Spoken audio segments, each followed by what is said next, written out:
बरोबर। ज्या भूमीमध्ये आपण राहतो ही भूमी एकेकाळी अरण्य होती, घनदाट अरण्य, इतका घनदाट अरण्य की सूर्याचा एक किरणही या भूमीवरती पोचत नव्हता, त्यालाच म्हणतात दंडकारण्य अरण्य। पण हेच दंडकारण्य अरण्य प्रभू रामचंद्राच्या पदस्पर्शाने पावन झालं, सीतामाईच्या पदस्पर्शाने पावन झालं।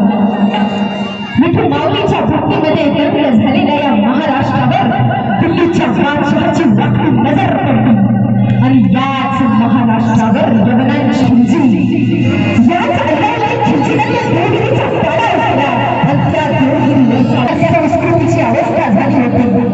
तेव्हा आम्हाला कोणी तारकवार उरला नव्हता आणि अशा काळामध्ये मासाहेब जिजाऊ त्या जगदंबेकडे असा पत्र मागत होता, जो हा अन्याय अत्याचाराचा अंधार दूर करून या स्वातंत्र्य पटलावरती स्वातंत्र्य सूर्यासारखा अंतर्गत राहील।